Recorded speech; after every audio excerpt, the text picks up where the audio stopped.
on a number of matters. And those of you who would like to be, I would like to request everybody's email address. So if you can write down your email address, because I'd like to put you on my list. I write a lot on Huffington Post and various other places I'm writing, and I'm writing books and giving talks. I'd like to keep you informed of what I do, so I would love to keep in touch with you.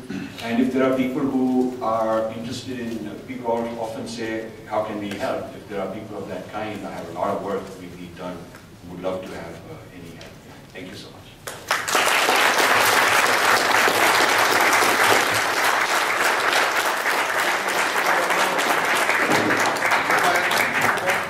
Do we have a mic? There are two, one here and that's a wireless mic. Can you walk around and say hi? Hi. Is it working? Or is it not? No. Is it working now? Yes. Okay. So should I give this to someone? No. You can use it. Well, how will they speak? I think we would like to cover as many questions as possible. I will really appreciate it if people can be exceedingly brief and succinct, not more than half to 1 minute, and then he can take more time. Mary comes first. Okay. So we will go one by one. Yeah, please. You come here. I would like to ask Sri Malhotra that you would talk about the consequences of breaking India. Okay, so you've identified these are the problems. If this continues, what happens? Well, if this continues, in the best case scenario for India. In the worst case. No, I'll give you all the cases. I'll give you all the cases. So I'll start with the best case scenario. Most economists in India agree that India has lost up to 2%, 1 to 2% annual GDP growth rate since independence, only due to the amount of money spent fighting the Kashmir problem, Jammu and Kashmir problem, and Northeast. Now, if you take 2% compounded annually over 60 years, it's more than 100%. So if the GDP is $1 trillion, it means it could have been $2 trillion if that asset were not being depleted. So in the best case, if more insurrections start, even if the patient doesn't die, a large part of his immune system is being taken up, is being depleted. A lot of the prana is being depleted of the nation, fighting these battles internally. It's like if you have a lot of wounds, a lot of inflammation, a lot of infections, then your body is using up a lot of its immunity just to fight.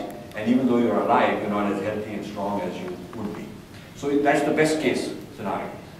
A little worse than that would be, I can just stand here because there's no advantage. There's no advantage. So the little worse than that is a scenario that India begins to see movements that in a time of crisis, could be a war with some external countries, may become serious problems, civil war type problems would happen in India. Because my concern is that China is not going to be an easy one for India to deal with, and they're going to use Pakistan as a sort of outsourced militia to fight do their dirty work. And China is very interested in India's northern waters.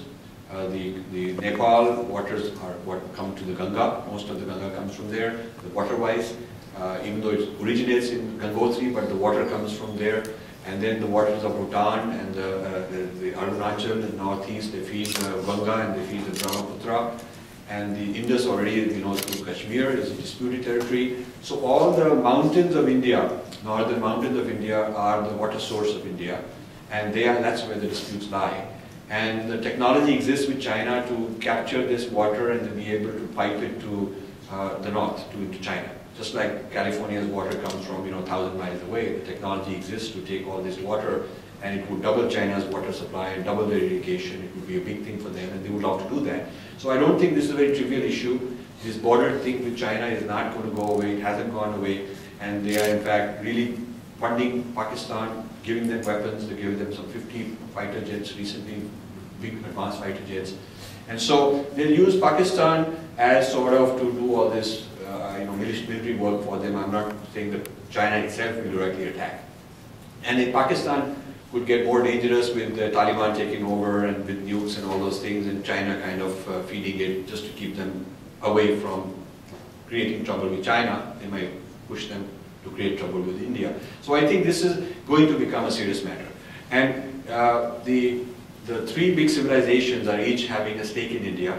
The Islamic civilization has its grassroots movements in India that they would like to incite and keep on their side. So far they haven't been successful, but you never know. You have to at least think of that scenario. And then the Maoist movements in India, which are in about 30% of all districts of India, have a Maoist movement, according to the Indian government, Indian police own statement. These are linked with Nepal, and Nepal is getting closer to China. So there is a China kind of a presence indirectly through these movements. And then there is the Christian identity, all these Christian identity movements that are starting. So as you get to more and more worse stage, in scenarios, then you have to imagine scenarios where just one of these groups begins to start getting activated in a very militant way.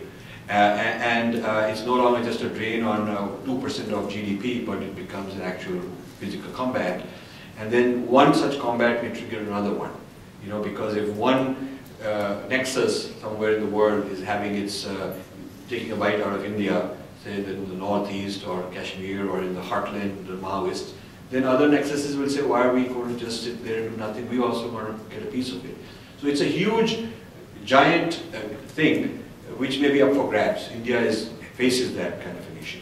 And when you look at the positive forces, which are there also, huge positive forces, a good growth of the economy will be positive to keep the nation together, a common sense of identity, a good education system, these kind of things are nation building, So the positive forces, which are called centripetal, they bring the parts together and make them cohesive, are also very good.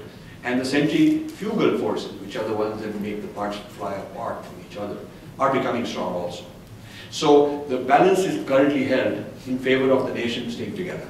Yeah? But the point is, if these forces that are hostile continue, how much bleeding of the economy, how much bleeding of identity can go on before it's too much to manage. And that could create problems for India's integrity. If you look at demographic projections, Hindus are shrinking demographically. And certain pockets, Hindus are in minority. And you cannot go to Nagaland even on the Independence Day, raise the flag without an armed guard around you. And much of the Northeast is becoming like that. There's a huge overflow of Bangladeshis into various places in that region. So if you look at the decline of the dharmic civilizations and combine it with the fact that people who you would think are Hindu, got a Hindu name, and they may be doing puja, they're kind of nominal Hindus in the sense that they don't want to claim it as an identity, and they will not actually fight for it or stick their neck out. They are kind of living in a world where they would rather not be involved in anything, and they are very complacent. So if you look at the fact that hardly maybe 20-25% of the people who are Hindu are actually willing to stick their neck out. So when you look at that, then you cannot be complacent and think that we got a strong majority, because effective portion of that majority that will actually be there to fight a cause is not that great. And then there is institutional decays. The government is pampering some of these separatist type people. The head of the National Integration Council is named in this book. He's appointed head of the Integration of India Minorities Council. He comes to the United States and gives testimony to the US Commission against India, to put India on the embargo, have embargoes against India on human rights. So he's double-faced. In India, he's supposed to be, somebody who's bringing minorities together, but then he's also somehow incentivized to go and talk against the country as an official of India doing that. So this is happening in broad daylight in India. So these are not simple things for any responsible Indian to sort of ignore. These are some of the scenarios, and I don't want to give only worst case scenario, I don't want to give a scary scenario, I'm not talking there's a conspiracy theory, I'm saying it's like a doctor says that I will tell you your risk factors. I will tell you these are your risk factors, and look at all your organs, all the levels of various diagnostics I've done, and I'll tell you that you've got this risk and that risk and that risk. Now hopefully these things won't flare up, but they might. So you're better off knowing about it, so you can do something about it, but I'm not trying to predict that you'll be dead in this many years or whatever. So I'm not making any prediction, but these are, I'm doing a stress test on India's health as a nation. And I'm saying that these are stress factors, these are the factors that I'm pointing out. Yeah. At the back, yeah. You come. People who want to say, can they make a line here so that we'll save the time in 1, 4, 5, 6, whoever are keen. My question is, first of all, I'm glad that I got a chance to hear you, and I completely agree with you. My question might sound opposing, even though it's not. You said that breaking India. Do you feel that the government also sees that? Because as a politician, my job is to rule as many people as possible. So if you think it's going to start to break, isn't that a bad thing for the government as well? Okay, so let me answer. Can you tell your name? So that's a good question. There is a optimization of a local interest, narrow selfish interest. Yeah. So I'm working in a big company, in a big organization, but I'm corrupt because it's maximizing my interest. It will bring the company down, long term, but short term, my own interest is maximized. So I'm maximizing the interest in the same by using this analogy. A politician is maximizing his vote bank, which may fragment India, but will get him elected. So people who play the vote bank politics, while they are hurting India's unity because they're making one group against another group, they're creating a sense of victimhood, they want more quotas and jobs for this group and knock down that group. This infighting is splintering the country. But the guy who gets to be the boss of that group can get a seat at the table in a corrupt government. He can get one ministry, or he can get appointed, his cousin can get appointed, so he can get a few $1 billion off in a Swiss bank. So the corruption has given huge incentives to get a seat at the table politically, and people have to do all kinds of identity warfare to get that seat. So the identity warfare of Indians versus Indians is exacerbated by this kind of political system. A politician who's thinking very long term and thinking for the whole nation would be like you're saying. He would say that the unity of this great country is more important for me, and I shouldn't worry about my little community or my little identity. But unfortunately, that myopia is there in a lot of cases. I'm very glad that people are very brief. Let the pattern continue. Thank you, Rajeev. I hope people like you. Name. Yeah, Shalom Freedom. I hope people like you multiply and grow in strength also. Anyway, my question is, or comment. With China being communist and Pakistan being terrorist, and both are posing imminent threat to West and the United States, what is the point? Are they not being foolish in their efforts? For example, right wing, you said, in supporting breaking up of India? So, the last chapter of this book, that's exactly my point that I'm making, that one of the things I want the book to do is to bring to the attention of US policymakers that they should change their policy.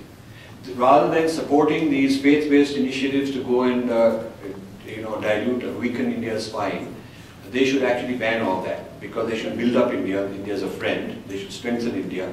US policy should recognize that anything they do which disrupts the Dharmic civilization as the backbone of India, anything that disrupts that, will play into the hands of China and Pakistan, which is US's enemy in the long run. China, Pakistan axis is the enemy. And we have to use this book to go to our congressmen, to go to our think tanks, and go to our media and make exactly this argument. In fact, if somebody asks me, sometimes people have asked me, what's the one thing you would like to do, you would like to see changed as a result of the book?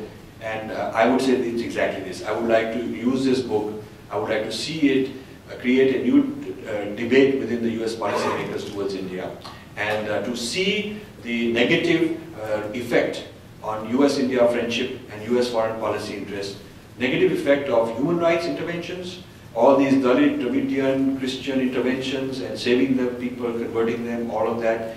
US should stop those activities. I feel that Americans are very intelligent if you educate them, they understand their own interests, but we have not done a good job of educating them. We have not done a good job. And I feel that the Indian government, I'm not sure, is on this wavelength right now. They also have got a lot of minority chips to play, people to keep happy. So I don't think the Indian government is necessarily going to go to the United States and say, stop this intervention, because there's certain forces within India itself that are getting benefit out of it. They're getting grants, they're getting money, they're getting patronage. And so, is it the West that is intervening, or is it Indians that are inviting and pulling them in? Both. And that's the complexity of the situation. Please.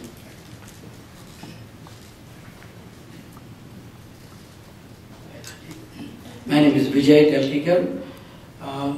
This is perhaps something that you have already come across in your studies, but I happened to see a documentary late at night showing a Tamil Nadu village, but it's an American documentary. I do not know the exact source of it, and it conducted some, or it said so, that it did conduct DNA tests of the population of a small tiny village there, and concluded that the DNA belongs to Africa. And thereby this does, even, I don't even know the truth behind it, but even if it is there, I did not perceive a scientific agenda behind it. Instead, I kind of felt that this is also geared up at creating a difference between the north and the south of India, trying to show that genetically we are different people. So your comments on this, please. Yeah, there's an appendix in the book that talks about the DNA evidence. We cover this issue. And if you are a member of the Breaking India e-group, which has now about 1,100 members, and I invite you to join that. Recently I posted scientific articles.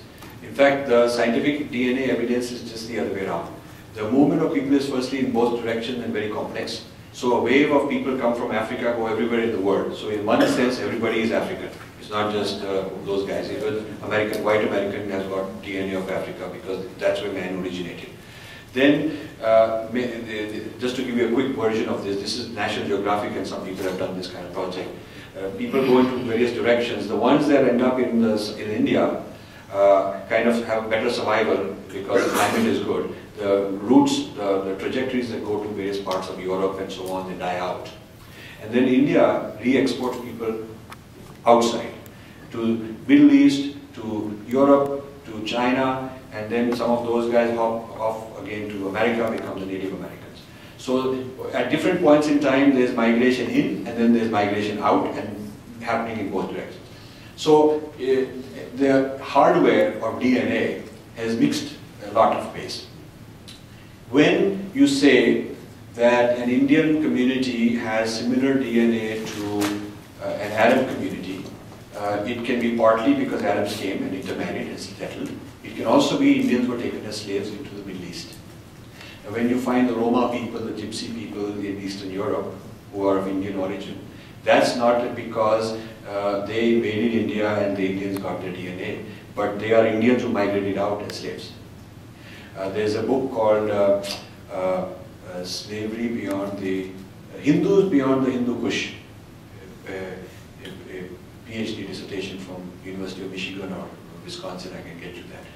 That guy is a Westerner. He went to the ex-Soviet archives in the Central Asian countries and found a whole lot of slave trade during Islamic period, where Indian slaves were taken to Central Asia and sold off by type of job, the skill they had, and age and gender. There was a price list, and every year it would be bid up and down. So lakhs and lakhs of Indians were taken and turned into. So you'll find DNA. When DNA is similar, it doesn't mean that country A has invaded country B and brought the DNA. It could also mean that country B's people migrated out to country A and brought the DNA out. So similarity of DNA does not by itself tell you the direction of flow. Okay, that's important. Then separate from that is the issue of where a text originated, where a philosophy originated. People, since they're traveling in both directions throughout history, does not by itself tell you which was the direction of knowledge flow. That's separate through archaeological evidence and various other things which historians do.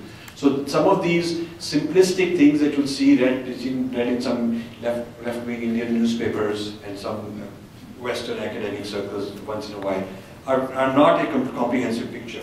about this DNA business. It's a complex issue, and we've addressed it, and we've put a whole appendix on that issue.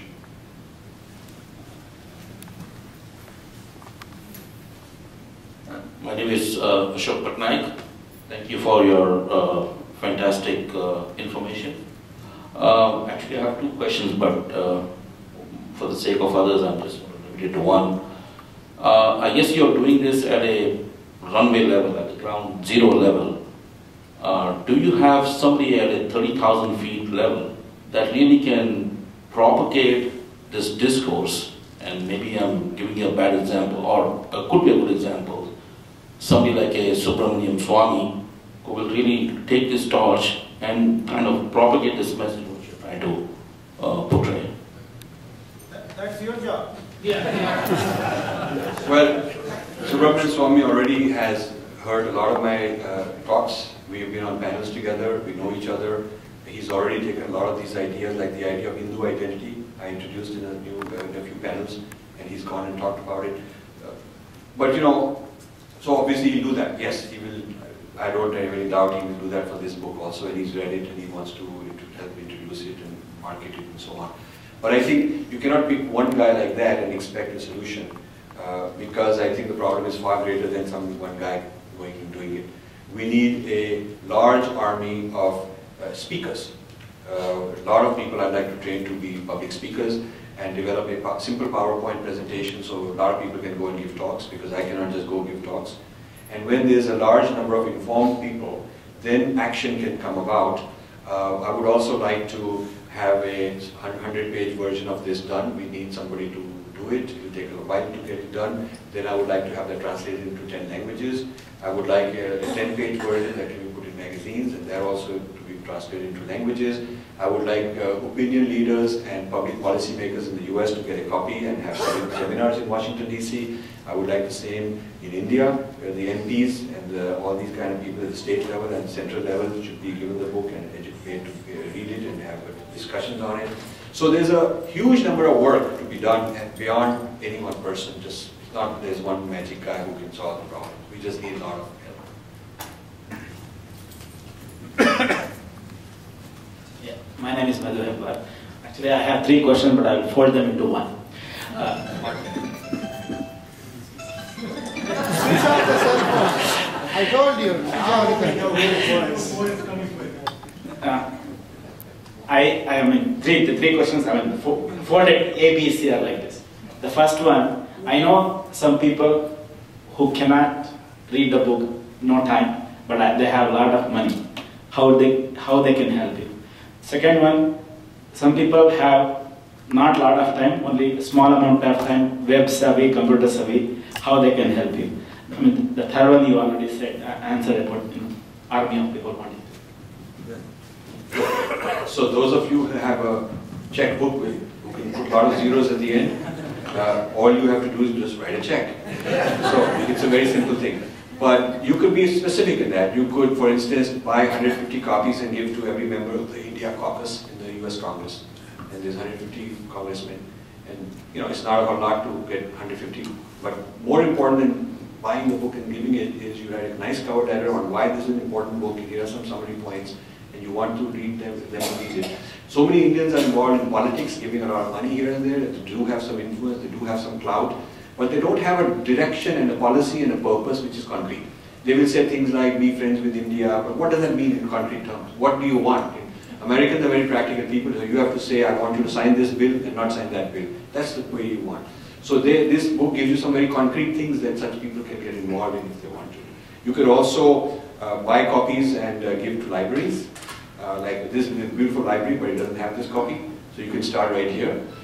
You can buy copies, give them away as gifts. So there's a lot of things that people who are willing to invest some money can do. We have projects which need funding because I always put a research team together. So I have 2 books a year to do, and we need funding because how many I can do and how fast I can do and the quality depends on what kind of resources we have, so we need that help. As far as people who don't have money but have some time and are able to work hard, I would say, you know, if you open the book at random, start reading it, there'll be some example of something which is a standalone example, has value. You don't have to read it from cover to cover.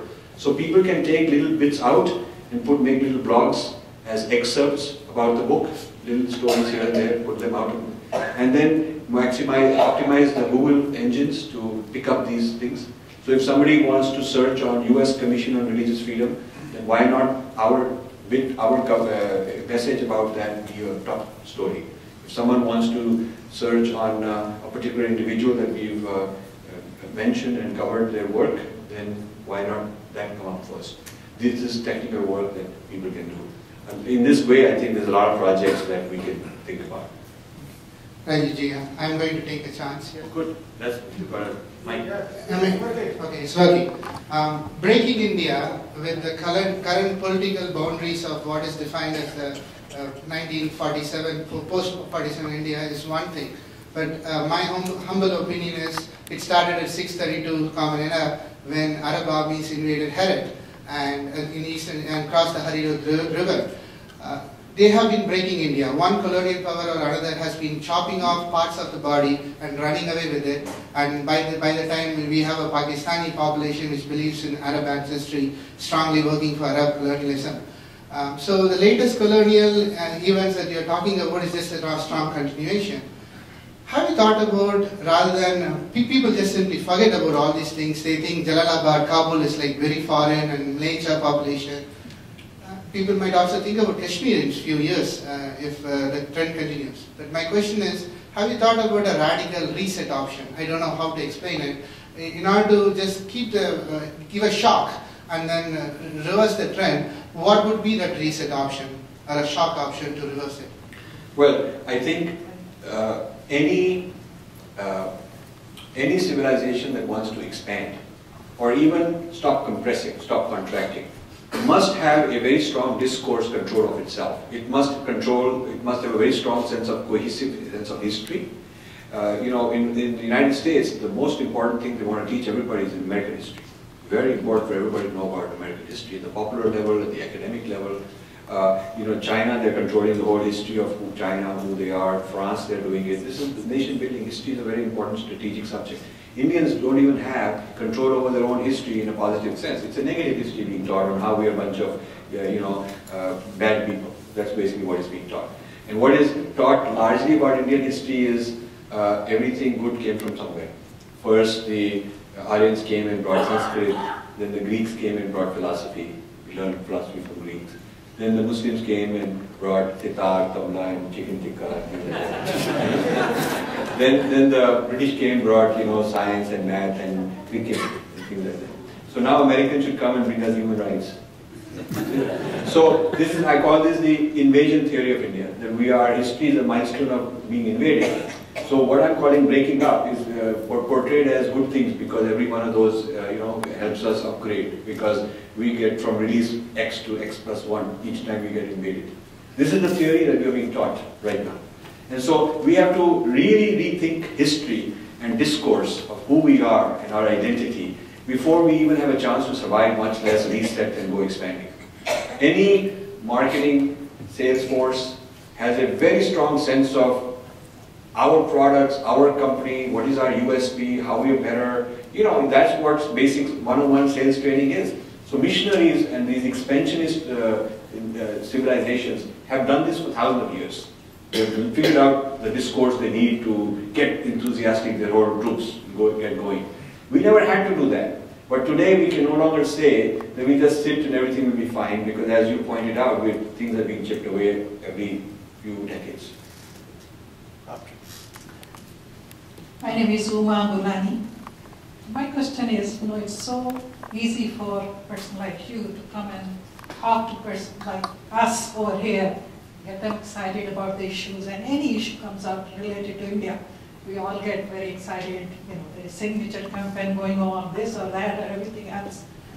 What are we doing, what are a person like you doing to get the people in India getting excited about their issue? They should be the ones who should be more concerned than us. But it is always I see, when I go to India, I see that most of the people are not concerned about any of the issues. All they are concerned is, I have a house, I have a business. I got it.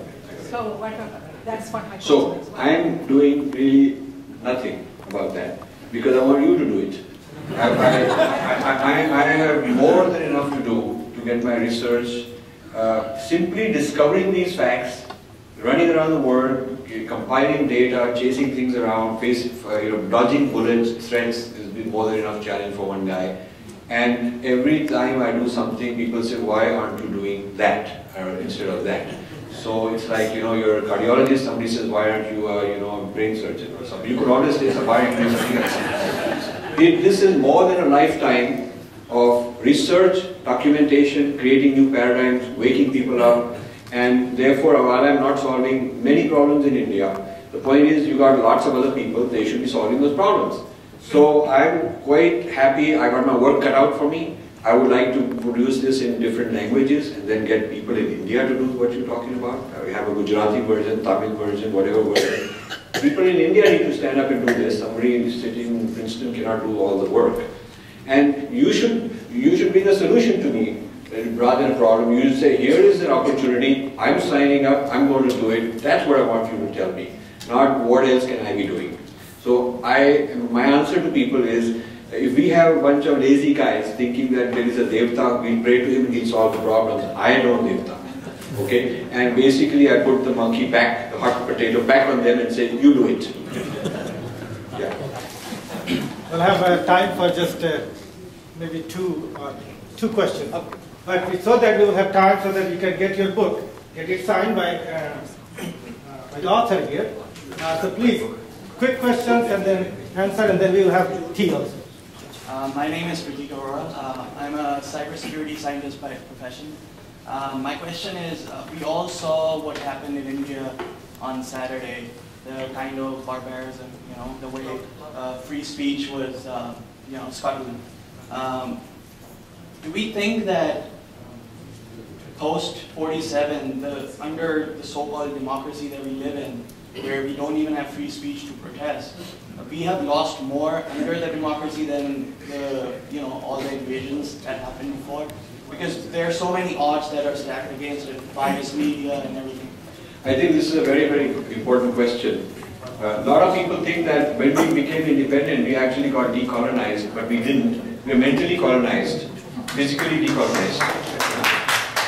And when you get Indians to become Eurocentric, that is far more dangerous Eurocentrism, because you don't even see it as Eurocentric. You don't even see that this is we've demolished our own Siddhantas, we imported all these theories from somewhere and started using them as our framework. Just because it's Indians who wearing Indian clothes and eating pan and eating, dhokla and all that, we think that therefore it must be native. But it is only symbolically native. A lot of the ideologies are imported ideas. So I think in some ways, gentleman is absolutely right, that after 1947, the Eurocentric education system, westernization of media and ideology and so on have accelerated, whereas during the British, firstly, they were a little cautious not to overdo it, and secondly, we were conscious that this is Videshi and we are Deshi. So we had that sense of trying to hang on to our identity and our civilization. But now, it's people of our own kind who are doing it, so we think it must be okay for us. So actually, it's become more dangerous. Yes, my name is Ashok Desai. I've got two short questions for you. One is, in your book you have identified a number of people, organizations who are funding all the things in India and conversion and everything else. So my question to you is, in the last 5 years, what is your estimate of dollar value of money which has gone from the Western countries to India? That's number one. And number two is, why you are calling Dalits all the time and not Harijan? Those are things. So the second question first.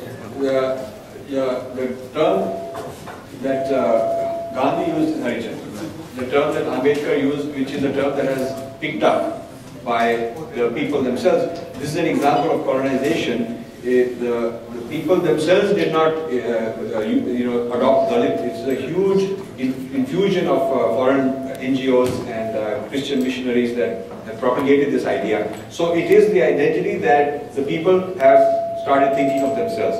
But you are absolutely right. It is not a universal identity. You come across a lot of people who are in the scheduled caste or very low caste and who do not like the word Dalit. I know people who say they don't like the word Dalit being referring to themselves because they feel that they're empowered, and you're absolutely right that is a matter of debate by itself.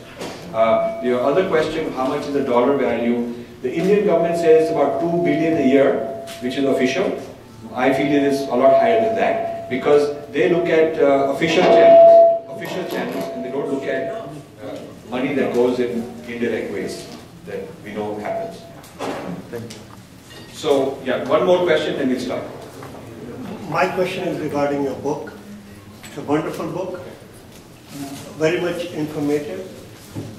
But to learn a little bit more, you have mentioned there to contradict the theory of Aryans coming from Europe to India and then proceeding south to crush the Dravidians. And so first part of your book is about Aryan theory, and what I personally feel that the Europeans, they have tried to change the dates of the history, Indian history especially, and they have tried to distort the interpretation of our Sindhu Ghati Sabhyata also.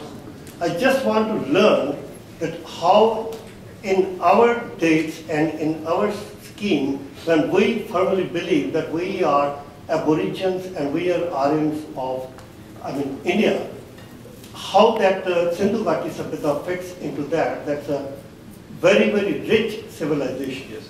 Yeah, I think the issue of it's a huge topic, and I can discuss it with you offline, but just to give a little bit of it, the physical archaeological evidence shows a continuity of what is called the Indus-Saraswati civilization around Sindh, and for a very long thousands of years, and no evidence of foreign import. It is indigenous from the soil.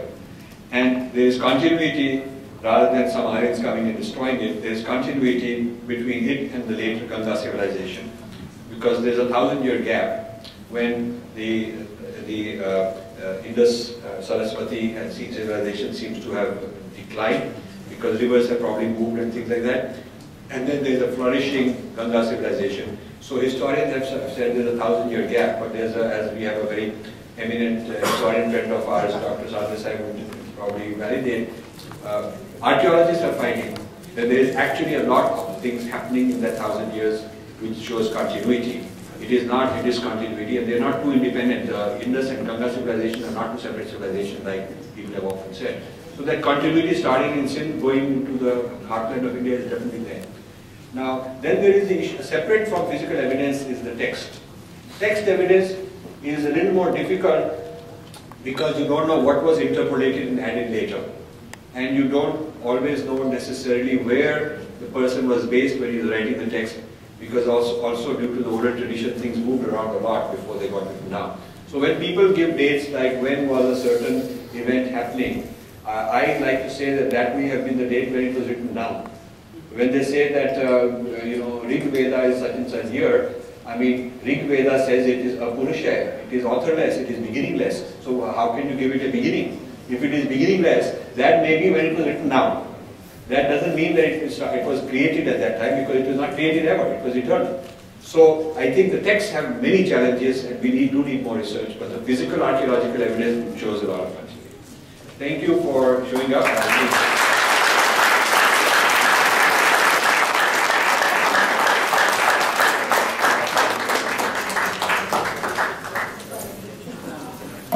So once again, on behalf of Bharatiya Vicharman, thank you very much.